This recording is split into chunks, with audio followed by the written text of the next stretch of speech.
मुम्बईमा जन्मे हुर्केका अछाम नेपाल घर भएका बिजु कार्की आफ्ना मार्शल आर्टका गुरु चन्द्र राजकोटीलाई भेट्न गुल्मी नेपाल आएको बेला बागेश्वरी संगीतालय संयोगवश बस्नुभयो। हाम्रो चिनजान यहीँबाट सुरु भयो। यहाँको डान्सरको प्रतिभा देखेर उहाँ धेरै प्रभावित हुनुभयो। हामीले एउटा वर्कसपको आयोजना पनि गर्यौं। बागेश्वरीको सोच र काम गर्ने तरिका बिजु कार्कीको डान्सरहरूको लागि केही गर्नुपर्छ भन्ने सोच मेल खायो र एउटा राष्ट्रिय स्तरको एकल नृत्य प्रतियोगिता गर्ने सोच पलायो। यो डान्स प्रतियोगिताको पुरस्कारका लागि टेरेन्स लुइस एकाडेमी मुम्बईमा 3 महिनाको कोर्स DPLC डान्स पेलो चान्स निशुल्क छात्रवृत्ति दिने र यसको लागि बिजुले टेरेन्स सरसँग कुरा गर्ने सहमति भयो। तर हाल देशभरि भइरहेको डान्स प्रतियोगिताहरूमा भोटिङ, SMS, टिकट बेच्न लगाउने र पैसा खर्च गर्न सक्नेले जित्ने, जजको कुनै महत्त्व नहुने र प्रतिभा भएका डान्सरहरू पछि पर्ने गलत प्रवृत्तिलाई हटाउँदै no voting, no SMS, only talent speaks भन्ने सोचका साथ यो डान्स प्रतियोगिता गर्ने निर्णय गर्यौं। सिनियर र जुनियर दुवैका लागि गरिने यो डान्स कम्पिटिसनको नाम के राख्ने भनेर धेरै सोच्दा पनि राम्रो नाम जुरिरहेको थिएन। हाम्रो यो समस्या पनि टेरेन्स सरले समाधान गरिदिनु भयो। All Nepal dance championship.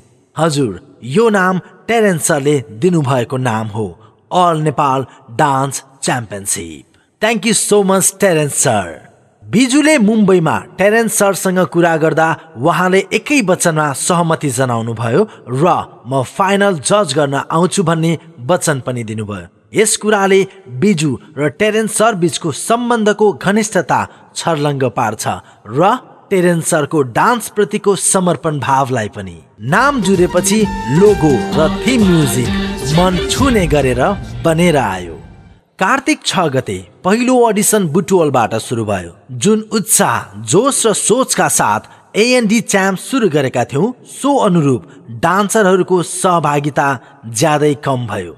एकछिन त AND च्याम्प टिम नै केही डगमगायो, थोरै हतोत्साही पनि भयो। तर नयाँ सोच र सही काम गर्न सुरुमा केही अप्ठ्यारो सहनुपर्छ भन्ने यथार्थलाई बोध गरी दोब्बर जोश र उत्साहका साथ AND च्याम्प टिम देशका प्रमुख सहरहरूमा अडिसन गर्नतर्फ लाग्यो।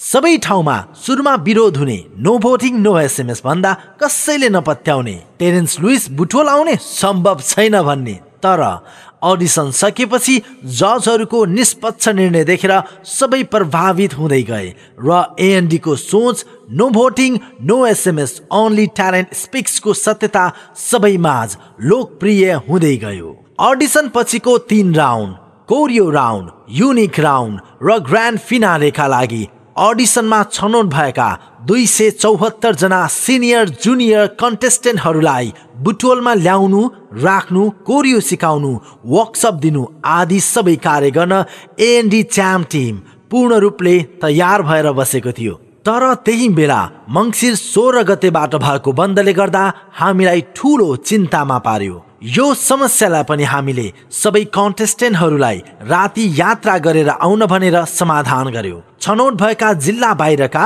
र टाढा भएका सबै सहभागी बुटवल आइपुग्नु भयो र सुरु भयो AND च्याम्पको महाकुम्भ मेला। रूपन्देही बन्द थियो, तर AND च्याम्पको कोरियो राउन्ड पूर्ण जोशका साथ व्यवस्थित ढङ्गले चलिरहेको थियो। अल नेपाल डान्स च्याम्पियनसिपको उद्देश्य भर्सटाइल डान्सर खोज्नु रहेकोले कोरियो राउन्डमा 4 किसिमको डान्स, हिपहप, बलिउड, कन्टेम्पोरेरी र नेपाली लोक नृत्य सहभागीहरूलाई AND च्याम्पका मुम्बईबाट आएका जजहरू र स्थानीय जजहरूबाट सिकाइएको थियो। 4 दिनको वर्कसप र कोरियो कम्पोज पछि 6औं दिन टप 40 छनौट गरियो। त्यसपछि आफैले तयार गरी आफ्नो केही युनिकनेस देखाउने युनिक राउन्डमा सिनियर र जुनियरले आफ्नो विशेष प्रतिभा प्रदर्शन गरे, जस अनुसार जजले टप 10 छनौट गरे। नेपालकै ठूलो डान्स प्रतियोगिता जित्ने विजेताहरूका साथै DID को टप 100 मा पुग्न सफल सहभागीले पनि AND च्याम्पमा सहभागिता जनाएका छन्। AND च्याम्पको जन्मदेखि युनिक राउन्डसम्मको कुराकानी अहिलेलाई यति नै।